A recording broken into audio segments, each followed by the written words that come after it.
Hello and happy 2026. Happy New Year. I'm Ree, and this is my personal episode. It's also going to be like a PSA, a public service announcement, about brain strokes, AVMs.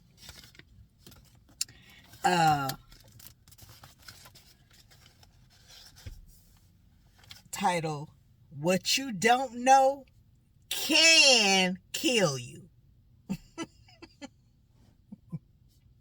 As generations of my family have been taken away from this world because of AVMs. But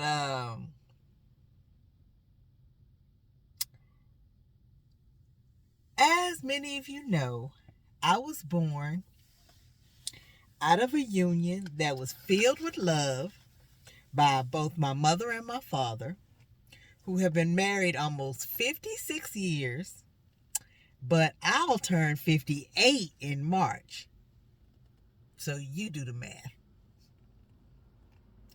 I was an unexpected surprise because my mom back then was just an unwed teenager who had been born not with just one birth defect, but a heart murmur, and she suffered from frequent nosebleeds, but another that she'd find out several decades later when I had my fourth baby, and I suffered a stroke from the same birth defect that killed my other family members.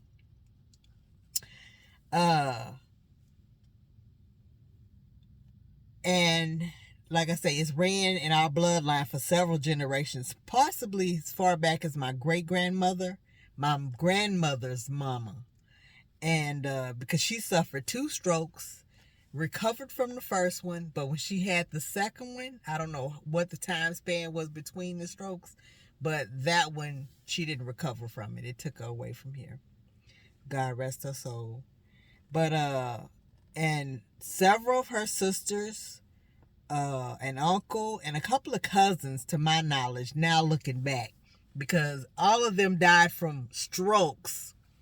But back in the day, it was just like if somebody have a heart attack, die from a heart attack, you don't question it. You just, go along with it. If they ask you what they died from, you just say they had a heart attack. Hold on.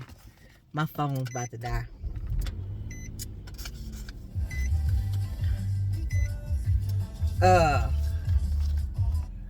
But sorry about that.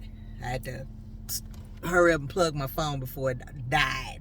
This is my second time trying to record this, and we're having some technical difficulties, so I may not be able to upload my special guest interview for next week, Pastor Fred Luter Jr. I've already done his interview, but my husband, my podcast editor, is having some technical difficulties with his computer system, so we're gonna have to just wait that out. It may be on time, and if not, I'll have to come back and give you an update on how things are going. But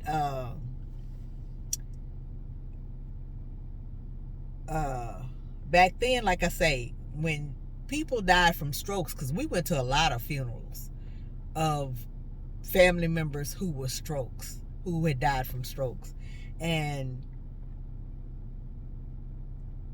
it was a lot more than the average person. Our family, it was like our funeral wardrobe was a regular part of, we had funeral clothes that we wore. That was considered our funeral clothes. Dark dresses and suits. That was our funeral attire. And they weren't pushed back in the closet. We wore them frequently, several times a year. But nobody ever put 2 and 2 together. They were dying from strokes. And back then, nobody had never heard of a birth defect that could cause you to have a stroke and die, because the technology wasn't advanced. They didn't have that research back then.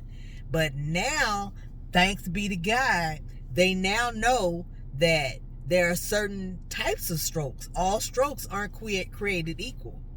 They have a dry stroke and a wet stroke. I learned that from Dr. Lucian Moran, because I asked him how did he know which type of stroke I had. And he said he took into consideration that usually older people have dry strokes. But since I had a wet stroke, since I had just had a baby 7 days earlier, because I had my stroke on my baby's due date, December 8th. She came on the 1st. So God had her come on the 1st to get her out the way so that he could deal with me all by myself on the 8th. And he really dealt with me. I still got that scar. I'm thinking about growing my hair back though. So I don't know. Leave in the comments, do you think I should grow my hair back? I was keeping this as my, what do you call it? Like they did in the Bible. They take a stone and they leave it somewhere and that became known as whatever. But this was my personal testimony that I was carrying around. I was wearing. And, but it's not a hassle, but my husband doesn't necessarily like me wearing my hair shaved, because he's like, let it go, you didn't even know. No, it's like, no, I didn't know. For years I didn't know that was there. But it's like when I found out it was there, it's like I want to celebrate it. I want to show my scar. I'm not ashamed of it. It's something that I didn't even know about. And since you will see in the video when I tell about how I found out about that scar. When I went up to DC to help my middle daughter deal with some issues she was dealing with, her and her husband and their baby. And that's how I found out, because I had said I wanted to wear, when we went to get our dues done, the lady asked how I wanted my hair, and back in the day I used to wear both my sides shaved, and then just the top was like a mohawk. And I wear different, curled or braided. But I told her, I like my sides shaved. And she started shaving the side. And then she like froze. And I was like, what's wrong? And she said, it's a mark in your head. I was like, huh? Then she gave me a hand mirror. And when I looked, it surely was like, it's like a horseshoe. It goes around. And I was like, oh my God. So it was like God's fingerprint. He left a mark.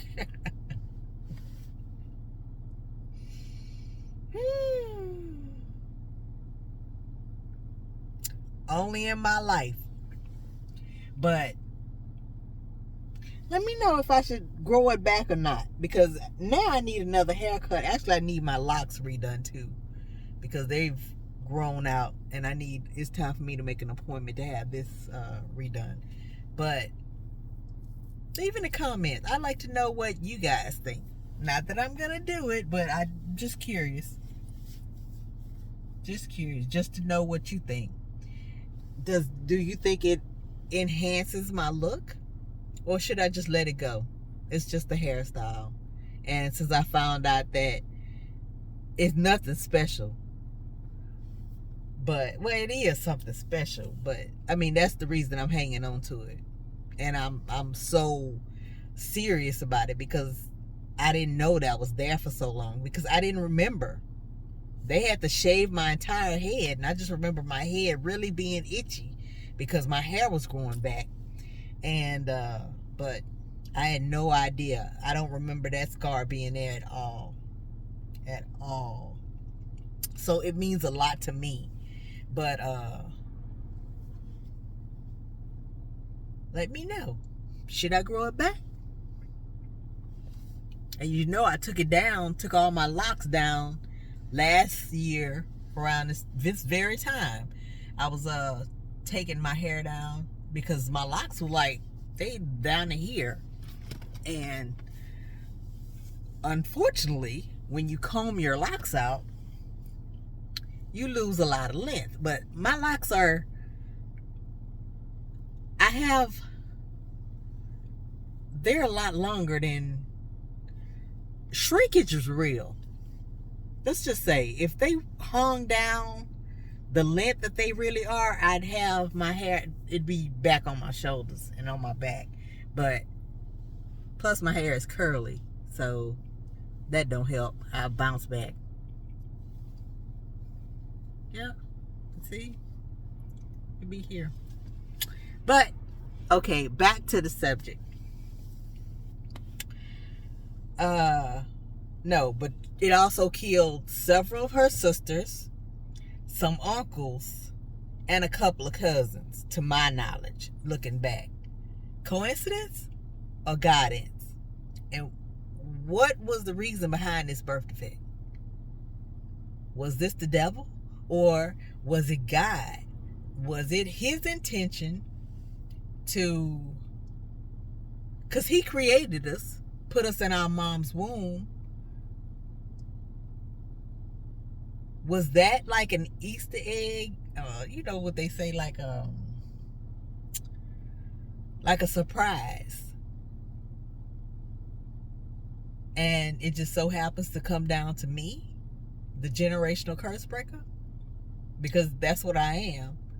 Me surviving my brain stroke after several members of my family all died from it. I'm a generational curse breaker.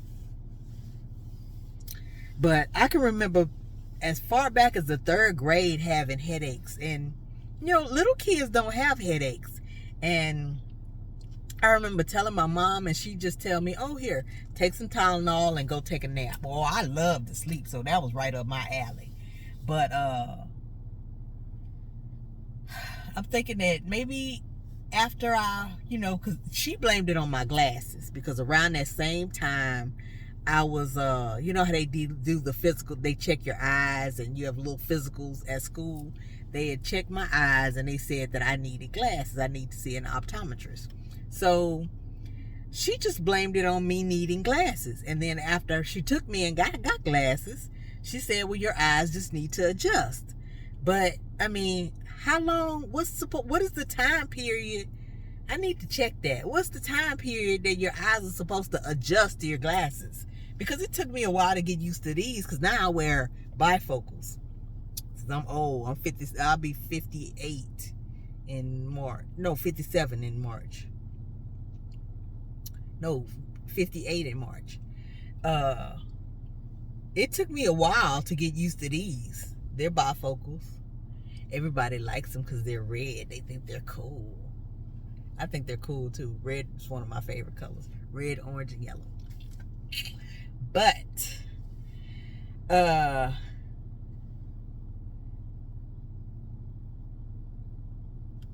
little kids shouldn't have headaches. That shouldn't be normal for a child in elementary school to have headaches. What are they stressed about? And if they that stressed, they need to see a doctor. Why didn't my mama take me to a doctor? We had pediatricians. She could have made me an appointment and took me, but she didn't. But that's neither here nor there. Everybody had their reasons of what they did or don't do. Everybody has their reason for stuff they do and don't do. I'm not sure what hers was, but I'm sure she had her reasons. But unfortunately, that was my reality. I had headaches, and frequent headaches. My birth defect remained hidden until I gave birth to my 4th baby in December. She came early. I had her on the 1st. Her due date was the day I had my stroke, December 8th. Coincidence? I think not. I think God had her come early. And since we were expecting her on the 8th, that's the day he chose to deal with me. I can laugh now that I look back, but it's like, because I've come a long way. I had to relearn how to walk, how to relearn how to, and I didn't have to relearn how to talk. I didn't like the way my voice sounded because I had a tube down my throat for a long time, and my throat was sore, so it affected my voice, the way I sounded when I talked, and I didn't like the way my voice sounded, so I wouldn't talk. And the therapist thought that I couldn't talk, and it's like, no, it's not that I couldn't talk. I didn't like the way my voice sounded. Yes, I was vain. Yes, I was vain. After surviving a stroke, I didn't like the way my voice sounded. So I was being vain, and I just wouldn't talk. So they thought I couldn't talk. But I ended up telling my speech therapist when she was asking some questions, and I said, I spoke. I don't remember what she asked, but I spoke. And she's like, oh, so you can't talk. I was like, yeah, I just don't talk because I don't like the way my voice sounds. It didn't sound the way I remember my voice sounding. So she was like, oh, okay, well, that's good. Congratulations. I thought she said, so that gives me a lot less to work with, to work on. But I had to relearn how to say a lot of stuff. I was more aggressive and not as my personality changed. The that came back was a whole new person. God created me again, all over again, and I was more emotional. I get upset and irritated easily. I couldn't stand crowds, couldn't stand a lot of. So I've come a long way. Now I'm back driving. I drive my baby everywhere she needs to go. She's taking dance with Noba, and she's in Orange, so she has classes 4 times a week now. So and I take her to her classes. I drive her to school, and I go wherever I need to go. We go to church together, and go out to eat with some friends sometimes. And so I'm good. I go wherever I need to go. And so I'm not going to say I'm 100% back, but I think it's been 15 years. This is 2026. She made 15. Well, we made 15 because I call my the day I had my stroke my rebirth day. So we made 15 in December. So it's been 15 years. So I'm thinking the concrete is pretty much dry. I've come back as much as I'm gonna come back. It's still an effort, some stuff, because I still have to have my naps to rest, and I can't do a lot of the stuff that I used to do, but I'm learning to be okay with that and just lay down and relax and chill sometimes. It's not good to be going. Rest is good. In the Bible, God declares that we're supposed to rest, and not just on Sundays. I rest every day. I take an hour nap, and my husband knows when he stay home from work sometime, I tell him, I say, I'm going to take a nap. I see you in an hour. So now he says it. I'm like, I'm going to take a nap here, and he says, see you in an hour. Because I don't let myself sleep past an hour, but an hour is really good for me. I feel fully rested and refreshed. But going back, I gave birth to my 4th baby in 2010, then had a massive stroke 7 days later that could have taken me away from all of my children and my husband, my family. Something I suffered with since the 3rd grade when I first began wearing my prescription glasses. My mom always blamed my headaches on bad eyes and my not wearing my glasses at school because she didn't believe that I was wearing them like I was supposed to. And well, after my stroke, she came down to visit from Houston, came here to Louisiana and New Orleans, and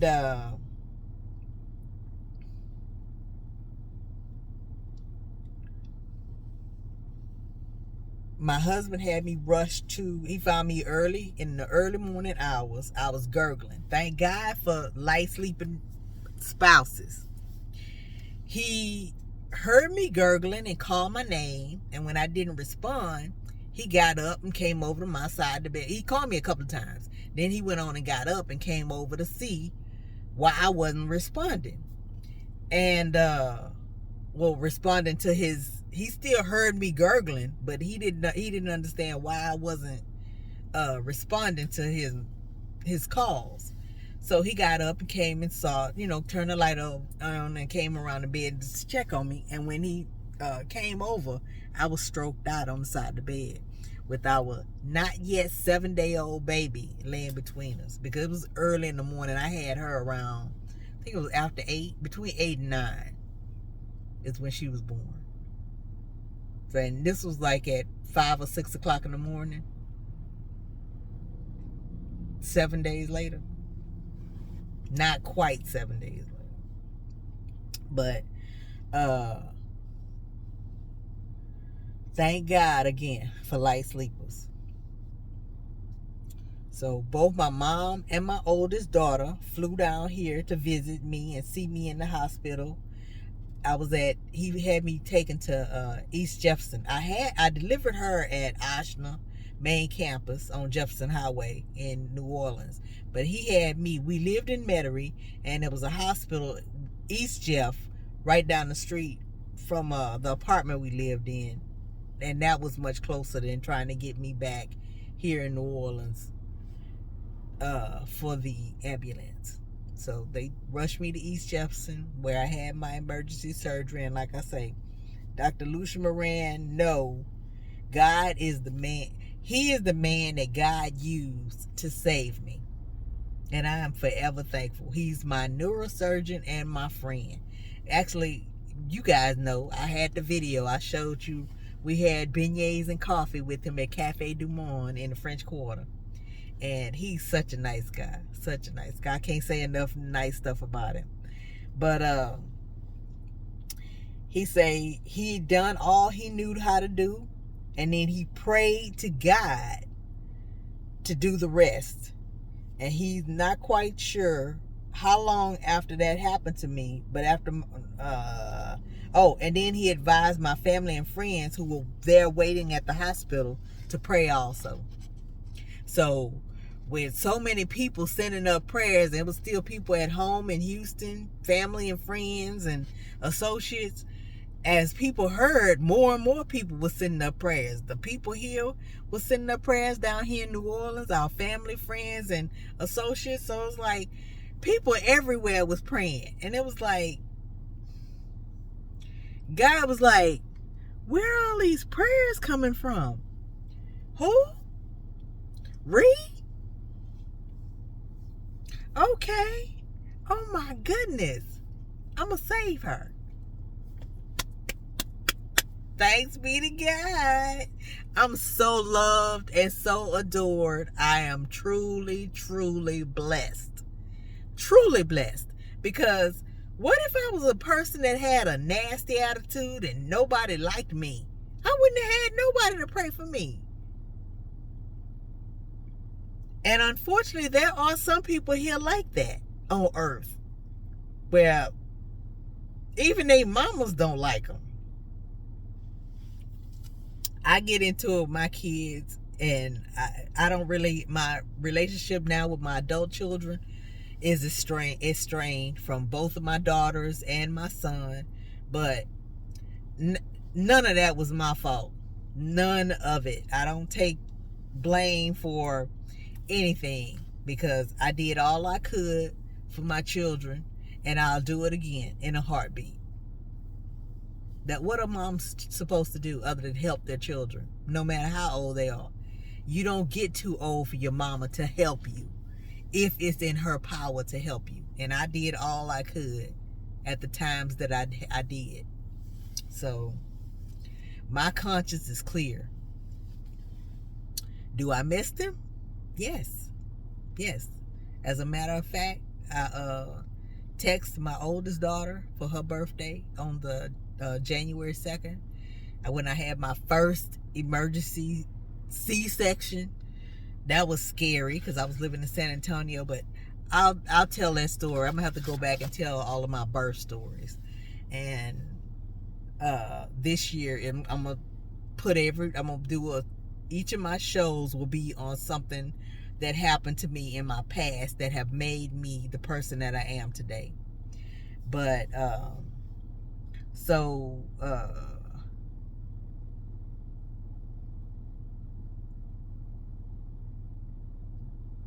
anyway, after my mom and daughter returned back home to Houston, my mom immediately started searching for a neurologist to test her. And then she was tested and found out that she has exactly the same thing that I did. But she didn't have the headaches.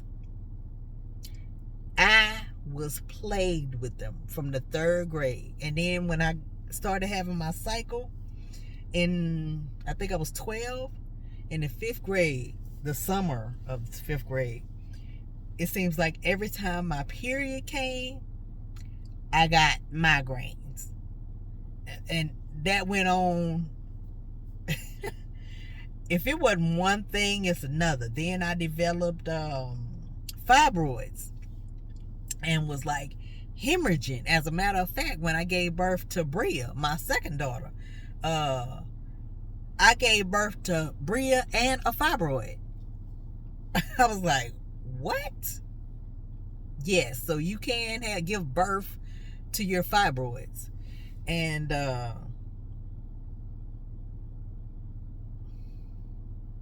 I've been through it. I have been through some things. So, like I say, I'm not going to do that today, but I have some stories to tell. So, be sure to stay tuned in 2026 because my episodes, all of them are going to be based on stuff that I've went through in my past up to where I am today. Because I have a lot of knowledge from experience, not books. Experience. I have a lot of living things that I've lived through that most people, everybody can't say they lived through as much stuff as I have. Thanks be to God for keeping me here for such a time as this. But not all birth defects are deadly. But be warned that this one is literally like a ticking time bomb in your head when you suffer headaches, or not. When it explodes, you have a very limited amount of time to get help because the clock is literally ticking. And I am truly thankful to God for having his hands on me constantly and to have allowed me to be a survivor of not just a rare but also hereditary birth defect of 15 years on December 8th when I celebrated my rebirth date on my daughter's exact due date. But God had her come early, got her out the way so he could deal with me on her due. The day we was expecting her is the day he chose to let me have my brain stroke. Coincidence? Don't think so. Guidance. And so that he could begin his work in me. And for that, God deserves all the honor, praise, and adoration for saving me. For saving a wretch like me. Because I was sin sick. A sinner. My sins may not have been as bad as some people, but all sin is judged the same. If you sin, you're a sinner. Whether it's lying, being lying, sleeping around with people, stealing, killing. It don't have to be all the big sins in the Bible, because, like, I don't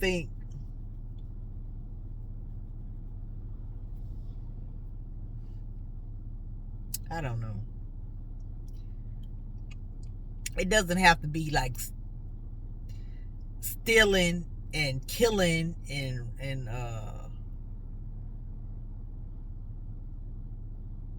having sex before marriage and out of wedlock.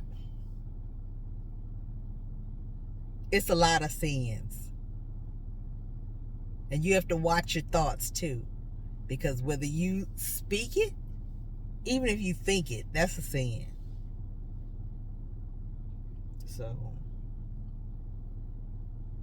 then maybe about 12 years or so after my stroke, me and my younger cousins, Rosalind, Keshia, and Ty, all have this text thread that we, talk on each morning. We, God's morning or good morning. And we share, what's going on in our kids' lives, our family lives, what we're doing, like if we're going on vacation, taking a trip somewhere, or a funeral or something. If somebody's sick, we'll pray for them, but my cousin Keshia, who is my mom's younger brother by 5 years, because she had two brothers, Carl and Junior, but Keshia's Junior's daughter. And Keshia had been complaining about headaches for several days, and I was like, you might want to get that checked. I used to have headaches too. And she was just like I was doing, self-medicating, because her mom never thought, something's wrong, I need to take her to the doctor. Nope, just overlooked it. So she got tired of saying her head was hurting, because she just go and lay down too. And it's the headaches that she was saying she couldn't stand to see light, because I couldn't either. I couldn't, whether natural light or artificial light from the light bulbs in the house. I'd have to have the cover over my head. She did too. She couldn't stand to hear loud noise. I couldn't either. So she'd have a pillow over her head. So would I. And we'd have I got used to, I still sleep like that. I don't know whether, no, because I even did it as a baby, because my mom used to say I used to sleep with the cover on my head. But I still sleep with the cover on my head. I had surgery, like I say, that's been 15 years ago, but I've always slept with the cover over my head. And Mama used to say she'd pull the cover off of me, and by the time she looked back over there, I had pulled it back on, even as a baby. So that's my preferred way of sleeping. But I told her, you need to go and have that check, Keshia. You know what I had, and you got 3 babies. You're not married, and you don't want nothing to happen to you. Your babies don't need nothing to happen to their mama. So she went on and got tested and found out she had one too.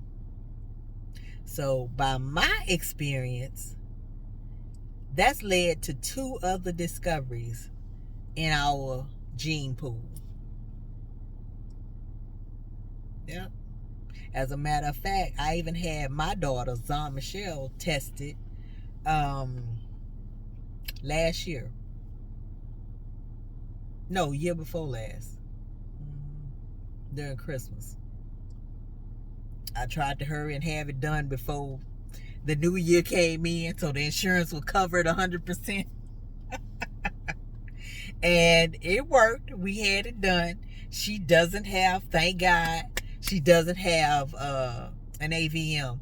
She needs methods to cope with stress whenever she's in stressful situations. And she's a dancer and has a very busy schedule. She has a lot going on at school. And pretty soon she's gonna be in a job program. Well, no, it's called College Track. That's gonna help her get scholarships for college. So that's gonna be something else added on to the already pile of school and dance. Because NOBA ain't no joke. NOBA is not like Miss Pearl's dance school. No, NOBA is serious. NOBA is the New Orleans Ballet Association. She's in a pre-professional program in the level next to the highest you can go. So they serious. But and she used that as her outlet. Dance is her outlet. She doesn't want to be a professional ballerina. She wants to be a medical researcher. So, and which is wonderful. Yeah. So, but whatever works for her. If it balances her out and keeps her, she loves it, she's good at it, I'm happy for her. But so this was a PSA, public service announcement, for anyone who suffers with frequent bad headaches or migraines. I encourage you to seek medical help immediately. The doctor you need to look for is a neurologist who takes care of all head and brain issues. Especially if you've had other members in your bloodline to have had strokes and died from them, as was in the case of our family. So please find yourself a neurologist to do an MRI scan on your brain to find the root cause of that pain. Lesson learned: headaches aren't normal in children, because a headache may not just be a headache. Well, thank you guys. Please subscribe, like, and share with somebody else who could stand to be in the know. If you know someone else who has headaches, by all means, share. This was a public PSA. This is my PSA for aneurysms, brain strokes, because it's real. It's not, oh yeah, I read. No. I lived it. I am a living miracle. I went to LaToya Kia's show back in October, and I gave my testimony. I told her, yeah, I've been following you since way back when you said you was heating your house with your stove, and you was standing over the stove praying that God help you and your babies. And she was like, oh yeah, you know me from way back. I was like, yeah. Yes, that was my testimony. And I told her how I had been born with a rare, unknown, and hereditary birth defect that caused me to have a brain stroke. And she was like, wow. I say, but look at me now. I don't look like all I've been through. Thanks be to God. Yay! God's number one. God's number one. God's number one. God's number one. In my book, he's always number one. There's no one better and more dependable than my G.